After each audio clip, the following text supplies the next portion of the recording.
കൃഷ്ണനെ ഭജിച്ചു തുടങ്ങി.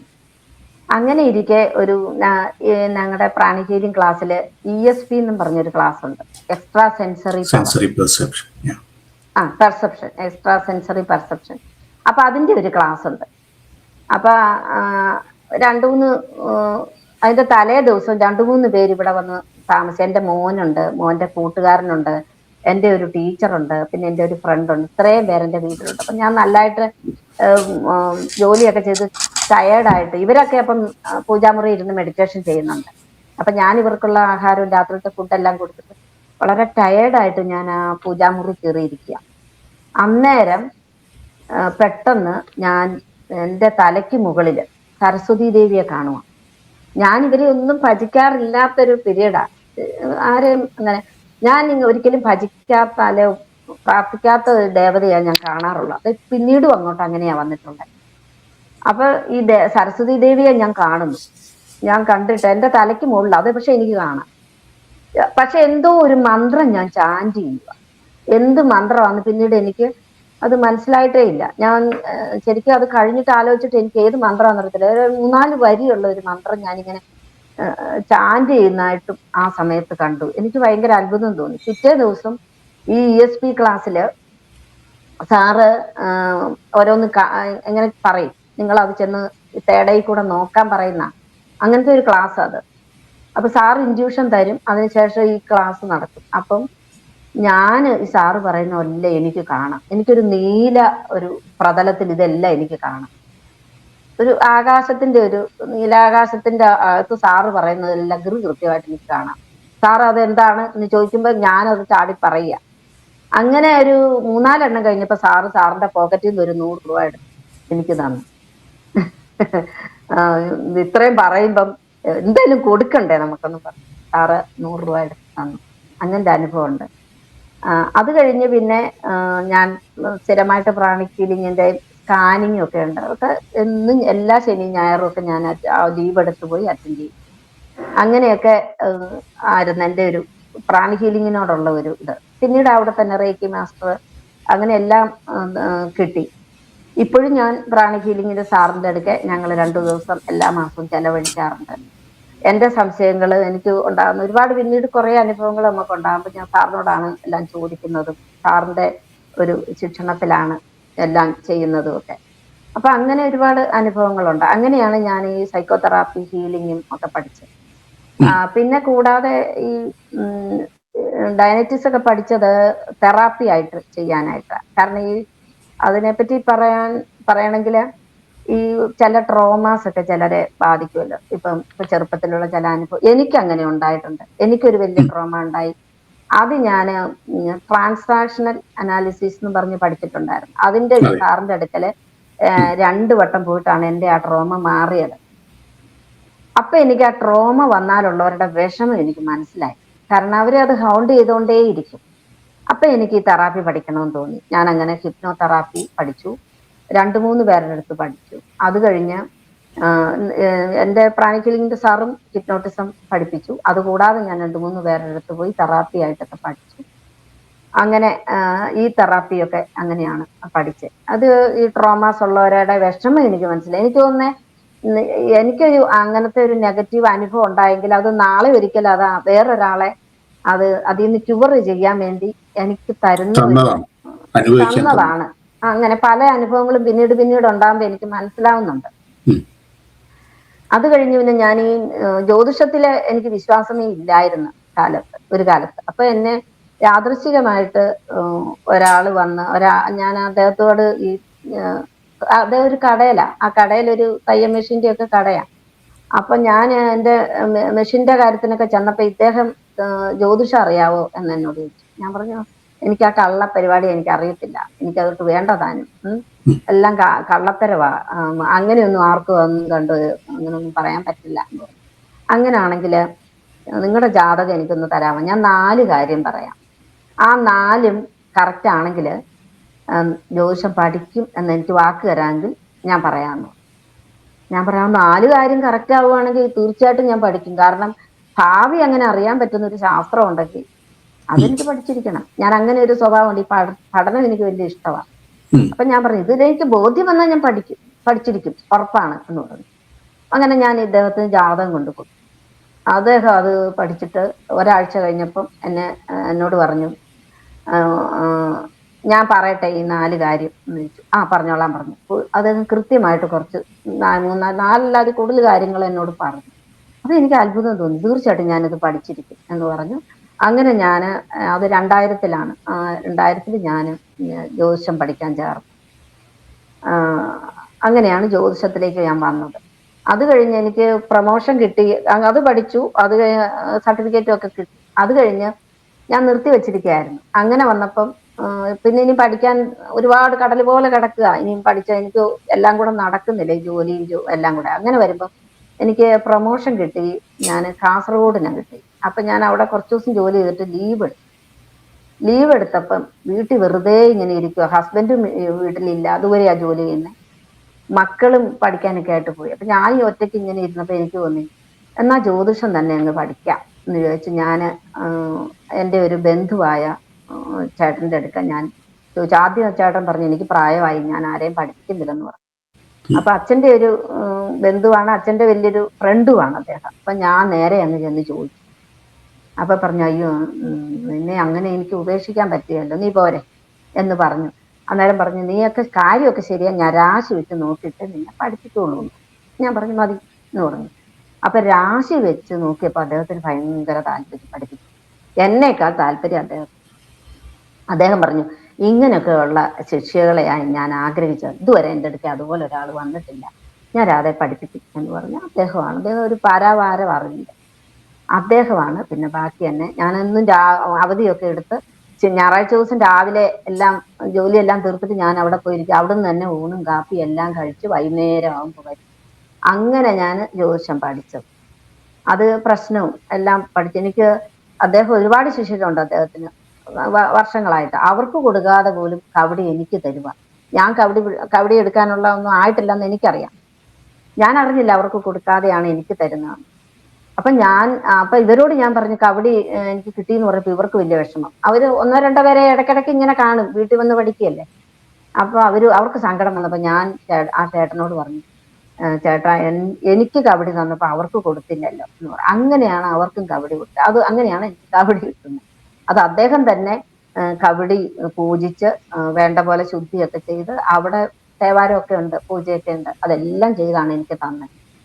അപ്പം അതൊക്കെ വലിയൊരു അത്ഭുതങ്ങളാ എനിക്ക് സംഭവിച്ചത്. അങ്ങനെ അങ്ങനെയാണ് ഈ കബഡി പ്രശ്നമാണ് ഇതിലേക്ക് ഞാൻ വന്നത്. ഇപ്പോഴും ഞാനത് എടുക്കുന്നുണ്ട്.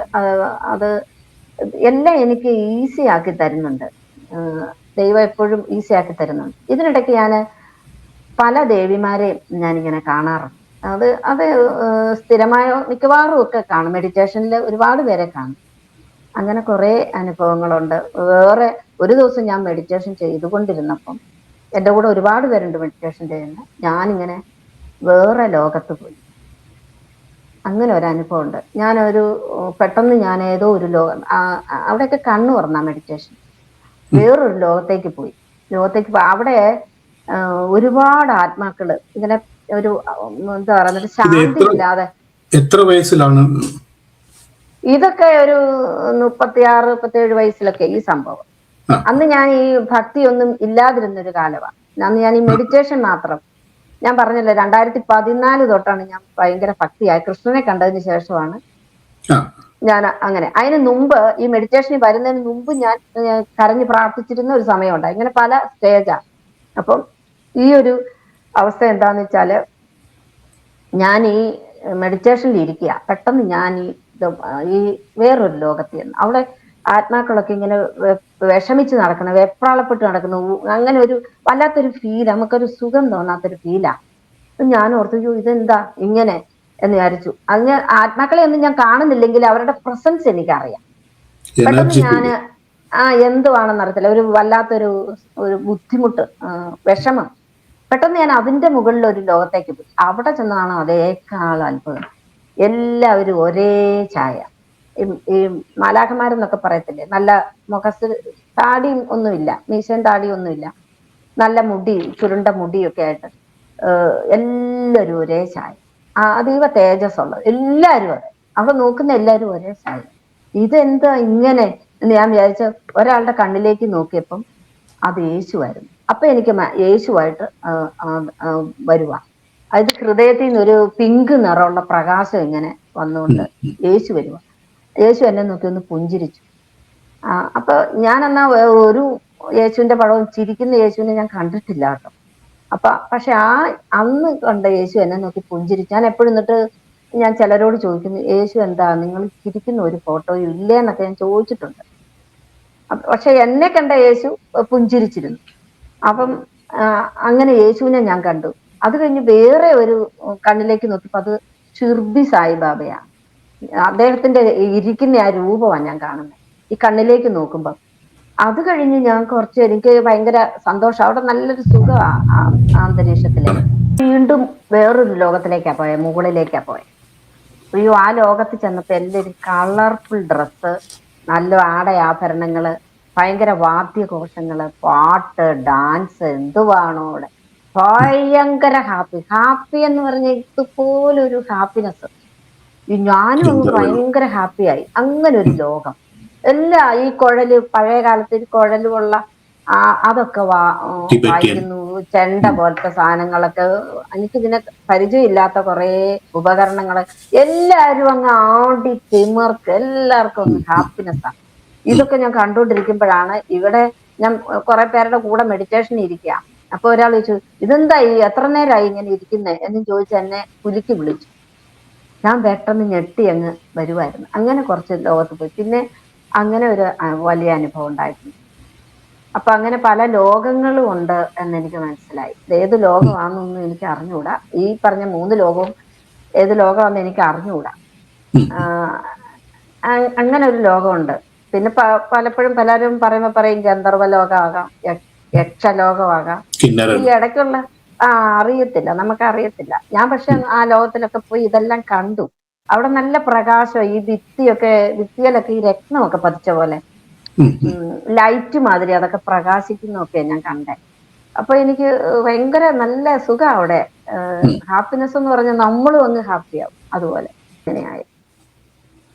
പിന്നെ മുത്തശ്ശിയുടെ ശിക്ഷണത്തിൽ കുറെ കാര്യങ്ങള്, കഥകളും അതെല്ലാം ഉണ്ടെങ്കിലും ഞാൻ അതിലൊന്നും എനിക്ക് അങ്ങനെ പൂർണ്ണ വിശ്വാസമൊന്നുമില്ല. ഇതൊക്കെ കഥകള് അത്രല്ലേ ഉള്ളൂ എന്നുള്ള ഒരു ഇതിലായിരുന്നു. കാരണം വിശ്വസിക്കാൻ മേലാത്ത പല കഥകളും ആണല്ലോ, പല കഥകളും.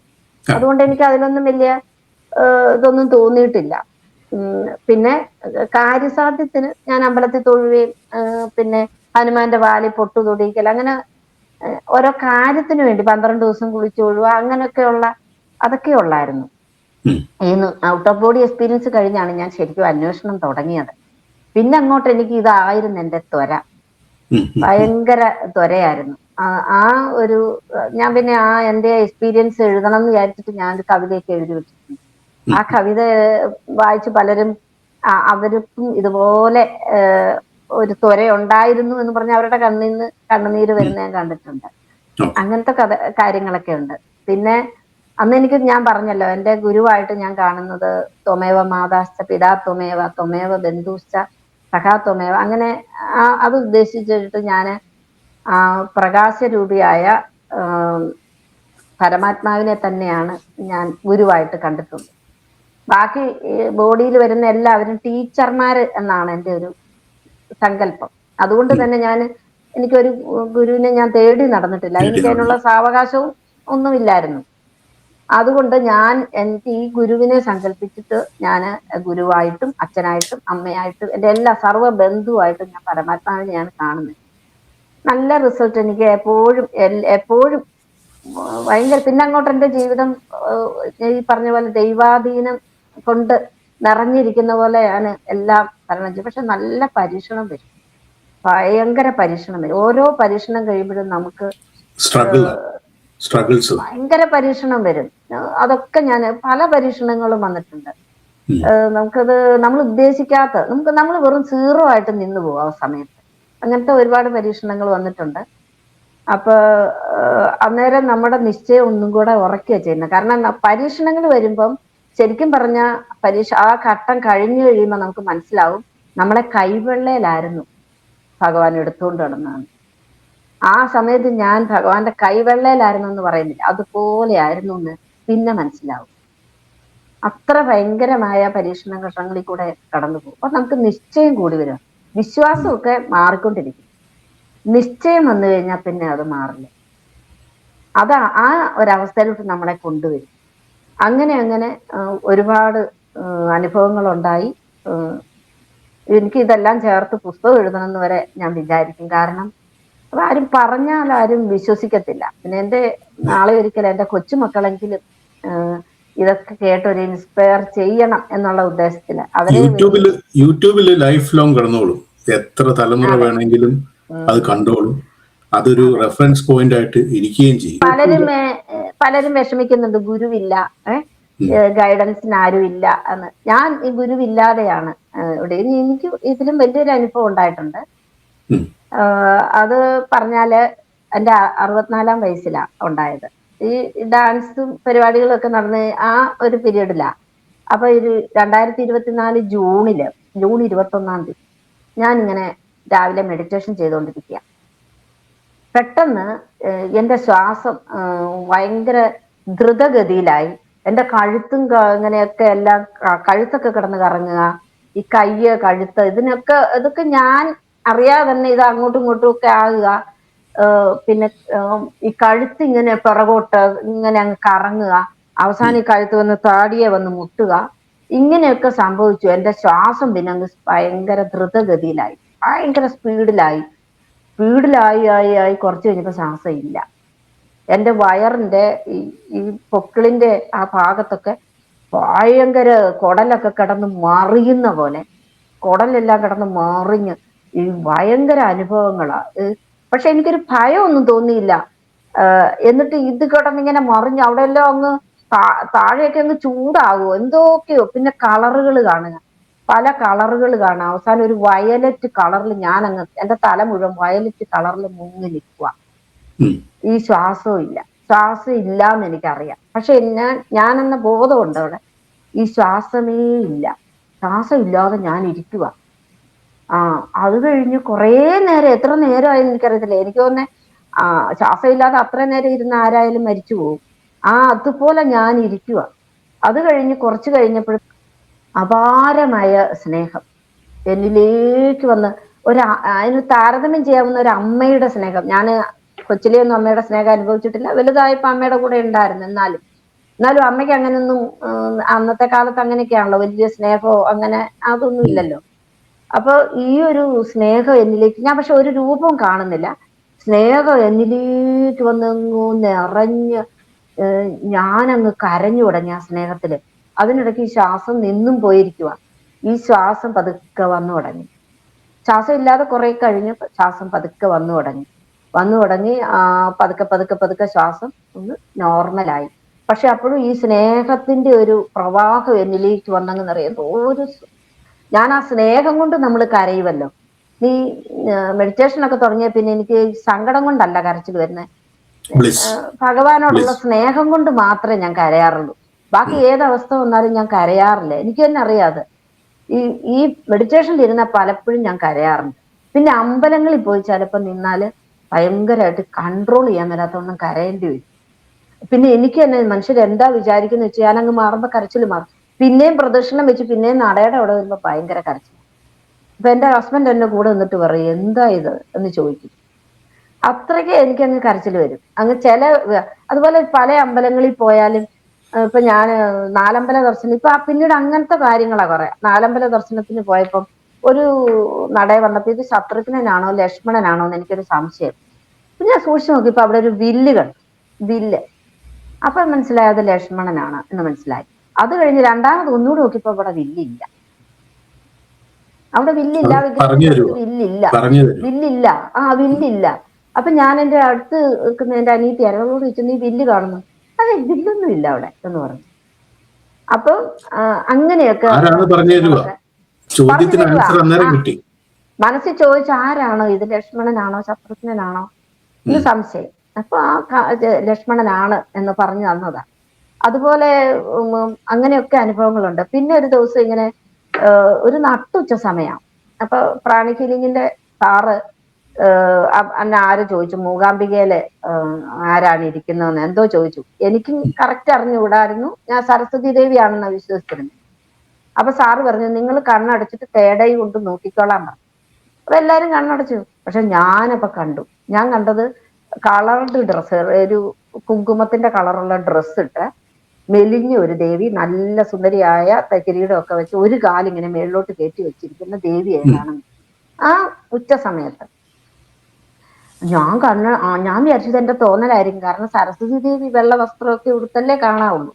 അപ്പൊ ഞാനിങ്ങനെ അവസാനം കണ്ണു തുറന്നു കഴിഞ്ഞപ്പോ സാറ് ചോദിച്ചു കണ്ടല്ലേ എന്ന് ചോദിച്ചു എന്നോട്. ഞാൻ പറഞ്ഞു എന്നാ മിണ്ടണ്ടാന്ന് സാറ് പറഞ്ഞു. അപ്പൊ ഞാന് വേഗം എന്റെ കയ്യിൽ ഫോണിലെടുത്ത് ഞാൻ നോക്കി ഗൂഗിളില് ഈ മൂകാംബിക ദേവി എങ്ങനെയാണെന്ന് നോക്കിയപ്പം അന്നേരമാണ് എനിക്ക് മനസ്സിലാവുന്നത് അവിടെ രാവിലെ സരസ്വതിയായിട്ടും ഉച്ചയ്ക്ക് മഹാലക്ഷ്മിയായിട്ടും വൈകിട്ട് പാർവതിയായിട്ടുമാണ് അവിടെ ദർശനം. അതാണ് അവിടെ പൂജയും ദർശനമൊക്കെ. ഞാൻ ആ ഉച്ചയ്ക്ക് കണ്ടത് മഹാലക്ഷ്മിയാണ്. അങ്ങനെ ഞാൻ കണ്ടു.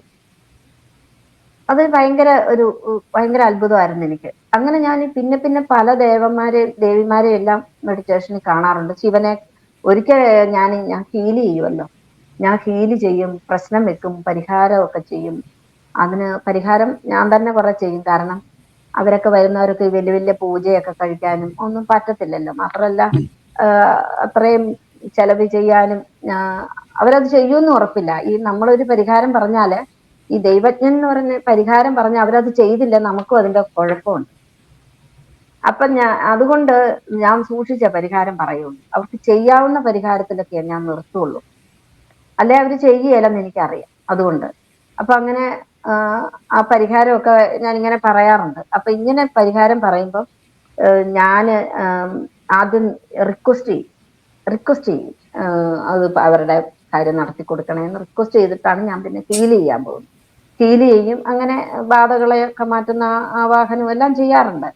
അപ്പൊ ഇങ്ങനെ ഞാൻ ഒരിക്കൽ ഇങ്ങനെ ഒരാൾക്ക് വേണ്ടി ഞാൻ റിക്വസ്റ്റ് ചെയ്തോണ്ടേ ഇരിക്കുക. അങ്ങനെ കുറച്ച് ദിവസം റിക്വസ്റ്റ് ചെയ്തു. കാരണം അയാൾ അത്ര ദുരിതത്തിലാണ്. അപ്പൊ റിക്വസ്റ്റ് ചെയ്തപ്പം ഞാൻ കാണുന്നത് ഒരു നീല നിറത്തില് പരമശിവൻ, നമ്മൾ ഈ കലണ്ടറിൽ കാണുന്ന അതേ രൂപത്തിൽ തന്നെ ഇങ്ങനെ ചാടി എഴുന്നേൽക്കുക, എന്നിട്ട് എന്നെ ദേഷ്യത്തോടു കൂടി നോക്കുക. ഞാൻ ഈ റിക്വസ്റ്റ് ചെയ്യുന്നോണ്ടേ ഞാൻ എപ്പോഴും ആ ഒരാൾക്ക് വേണ്ടി ഞാൻ റിക്വസ്റ്റ് ചെയ്തുകൊണ്ടിരിക്കുക. അതിങ്ങനെ ഞാൻ തുടർച്ചയായിട്ട് ദിവസങ്ങളോളം ചെയ്യുക. അപ്പം ഒരു ദിവസം ചാടി, അങ്ങനെ ഞാൻ പരമശിവനെ കാണുന്നത്. ഇരിക്കുന്നിടത്തുനിന്ന് ദേഷ്യപ്പെട്ട് ഇങ്ങനെ എഴുന്നേക്കുമല്ലോ, എന്നിട്ട് ദേഷ്യപ്പെട്ട് നോക്കുമല്ലോ, അതാ ഞാൻ കാണുന്നത്. എനിക്ക് ഭയങ്കര സങ്കടമായി. കാരണം പരമശിവൻ നമ്മളോട് ദേഷ്യപ്പെടുക എന്ന് പറഞ്ഞാൽ അത് നമുക്ക് സഹിക്കാൻ പറ്റുന്ന ഒരു കാര്യമല്ല. അപ്പൊ എനിക്ക് മനസ്സിലായി അവരുടെ കർമ്മഫലമാണ്. ഞാൻ ഇങ്ങനെ റിക്വസ്റ്റ് ചെയ്തുകൊണ്ടിരുന്നാല് അത് ശരിയല്ല എന്ന് എന്നോട് പറയുന്ന പോലെയാണ് എനിക്ക് മനസ്സിലായത്. അത് പിന്നെ ഞാൻ എല്ലാം വിട്ടുകൊടുക്കുകയായിരുന്നു. അതുകൊണ്ട് തന്നെ ചിലർക്ക് പരിഹാരം ഉണ്ടായില്ലെങ്കിൽ ഞാൻ വിഷമിക്കാറില്ല, കാരണം അത് അവരുടെ കർമ്മഫലമാണെന്ന് എനിക്ക് ബോധ്യമായി. പിന്നെ ഞാൻ എന്നാലും ചിലപ്പോൾ വീണ്ടും ഞാൻ റിക്വസ്റ്റ് ചെയ്യും. എനിക്ക് അവരോടുള്ള ഒരു കരുണ കൊണ്ട് ഞാൻ റിക്വസ്റ്റ് ചെയ്യും, ഹീൽ ചെയ്യും. കുറെയൊക്കെ റിസൾട്ട് ഉണ്ടാവും, അവർക്കും ഉണ്ടാവും. അങ്ങനെയൊക്കെയുള്ള അനുഭവങ്ങൾ എനിക്ക് കുറേ ഉണ്ട്. അതുപോലെ തന്നെ ഞാനിതുപോലെ ഒരാളെ ഓൺലൈനിലും ഞാൻ ചെയ്യാറുണ്ട്, പ്രശ്നം എടുക്കാറുണ്ട്. അങ്ങനെ ഓൺലൈനിൽ പ്രശ്നം എടുത്ത് ദൂരെ അതർ സ്റ്റേറ്റിലുള്ളവരൊക്കെ വിളിക്കും. അങ്ങനെ വിളിച്ചപ്പം ഞാനിങ്ങനെ ഒരു മദ്യപാനിയായ മകനും അതേപോലെ ഒരു മകളും അദ്ദേഹം എന്നെ ഇങ്ങനെ വിളിച്ച് ഇങ്ങനെ പറയാം. അപ്പൊ ഞാനെന്നാ ഹീൽ ചെയ്യാം ആവാഹിച്ച്. അപ്പൊ എനിക്ക് മനസ്സിലായി ബാധയുണ്ട്. പക്ഷെ നമ്മൾ അത് ഹീൽ ചെയ്യാൻ നോക്കുമ്പോൾ ഈ ബാധ മാറി. അത് അന്നേരം ഞാനിങ്ങനെ വളരെ നിർബന്ധിച്ച് ഈ ബാധ ഉണ്ടോന്ന് നോക്കി സ്കാൻ ചെയ്തൊക്കെ നോക്കാം പ്രാണിക്കീലിങ്ങനെ. അങ്ങനെയൊക്കെ നോക്കി ഞാൻ ഒരു ദിവസം ബാധയെ ആവാഹിക്കാനായിട്ട് തകിടിലോട്ട് അങ്ങനെ എടുത്തപ്പോഴത്തേക്കും എൻ്റെ മുമ്പിൽ ആ ബാധ വന്നു. ഞാൻ കണ്ട പേടിച്ചു പോകുന്നൊരു രൂപം. പക്ഷെ എനിക്ക് പേടിയൊന്നും ആയില്ല. അത് വന്നു. ഇങ്ങനെയുള്ളവരൊക്കെ വരുമ്പോൾ നമുക്ക് മനസ്സിലാവുക അവർ പേര് പറയുന്ന പോലെ, അവർ കൺവേ ചെയ്യുന്ന പോലെ, വർത്താനം കൊണ്ടല്ല ആരും കൺവേ ചെയ്യുന്നു. അങ്ങനെ അത് കർണപിശാചിനി എന്ന് പറയുന്ന ഒരു പിശാചിനിയായിരുന്നു. അസ്ഥികൂടം പോലുള്ള മുഖവും വലിയ തുറിച്ച കണ്ണും ദംഷ്ട്രവും തലമുടി ഒക്കെ പിന്നെ അഴിച്ചിട്ട് ഒരു വെളുത്തും കറുപ്പും ചേർന്ന് തലമുടിയൊക്കെ ആയിട്ട് കണ്ടാൽ നമുക്ക് ആർക്കായാലും പേടിയാവും. പക്ഷെ എനിക്ക് പേടിയൊന്നും വന്നില്ല. പക്ഷെ ഞാൻ അങ്ങോട്ട് പേടിപ്പിച്ചു.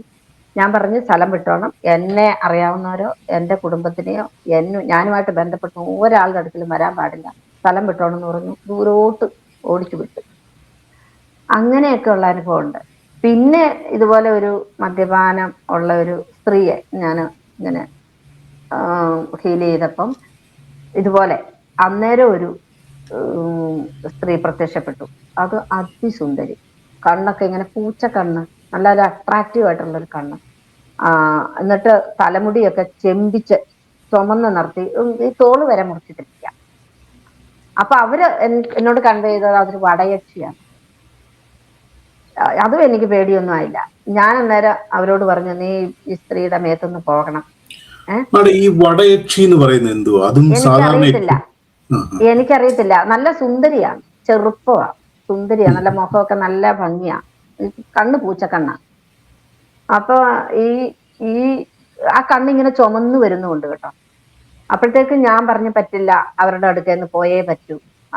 നിനക്ക് വേറൊരു ജന്മം വേണം, നീ എന്തിനാ ഇങ്ങനെ യക്ഷിയായിട്ട് നടക്കുന്നത്? ഗുരുവായൂർ പോയി 41 ദിവസം ഭജന ഇരിക്കുക, നിനക്കൊരു ജന്മം കിട്ടും, സ്ഥലം വിട്ടോണം എന്നൊക്കെ പറഞ്ഞ് ഞാൻ അങ്ങനെ മനസ്സുകൊണ്ട് പറയും. അന്നേരം അവരങ്ങ് പോവുകയും ചെയ്തു. അങ്ങനെയൊക്കെയാണ്. അപ്പൊ ഞാൻ ഈ സ്ത്രീയുടെ ഞാൻ മാത മാറ്റിയത് എന്നോട് ബന്ധപ്പെട്ടത് എന്റെ ഫാദറാണ്. അപ്പൊ ഞാൻ ഫാദറിനോട് ചോദിച്ചു, അത് തലമുടി മുറിച്ചിട്ടിട്ടുണ്ടോ, ചെമ്പ നിറമാക്കിയിട്ടുണ്ടോ?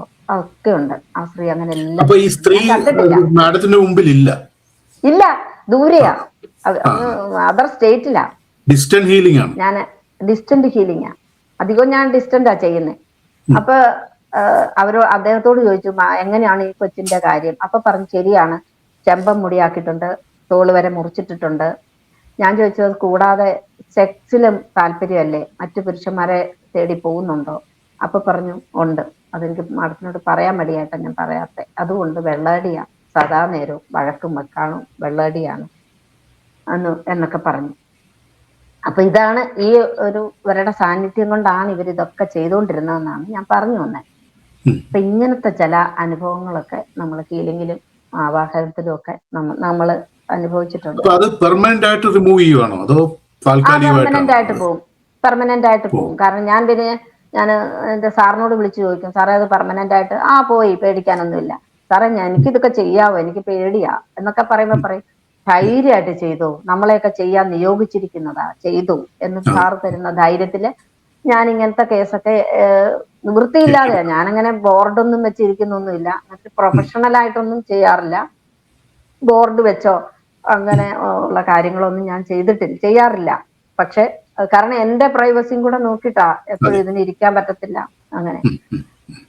അത് പക്ഷെ ഇതുപോലത്തെ കേസുകെട്ടുകൾ വരുമ്പോ അപ്പം ഞാനങ്ങ് വിശ്വസിക്കും, അവരുടെ കർമ്മ കണക്ക് തീരാറായത് കൊണ്ടാണ് എൻ്റെ അടുക്ക വരുന്നത്, അത് തീർക്കാൻ നമ്മൾ നിയോഗിച്ചിരിക്കുന്നതാണ് എന്ന് മനസ്സിലാക്കിയിട്ട് ഞാൻ അത് ഏറ്റെടുക്കുന്നു. ചിലപ്പോൾ ഞാൻ നോക്കും, ഇവരെ ഏറ്റെടുക്കണോ വേണ്ടയോ എന്ന് സ്കാൻ ചെയ്ത് നോക്കിയിട്ട് പറ്റിയല്ലാന്നുണ്ടെങ്കിൽ ഞാൻ പറയും, അത് ബുദ്ധിമുട്ടാണ്.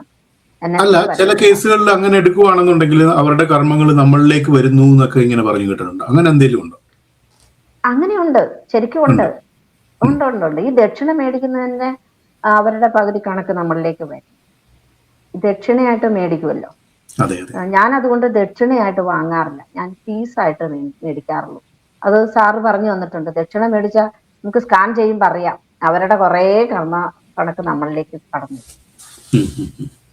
അന്നേരം സാറ് പറയും, വെറുതെ ഒന്നും കൊടുക്കാൻ പാടില്ല, ഒരു ചെറിയ ഫീസെങ്കിലും വാങ്ങണം. കാരണം എന്നാണെന്ന് വെച്ചാല് ഒരു ബോണ്ട് കിടക്കാൻ പാടില്ല. അങ്ങനെ ഒരു ബോണ്ട് കിടന്നാൽ നമ്മൾ കുറെ കഴിയുമ്പോൾ നമ്മൾ ടയർഡായി പോകും, നമുക്ക് പ്രശ്നം. അതുകൊണ്ട് ക്ലോസ് ചെയ്യണം എന്ന് പറയും, ഏതും ക്ലോസ് ചെയ്യണം. ഇതൊന്നും തലക്കകത്ത് വെച്ചുകൊണ്ടിരിക്കാനും പാടില്ല. അങ്ങനെ സാറിന്റെ കുറെ ഉപദേശങ്ങൾ എപ്പോഴും ഉണ്ട്.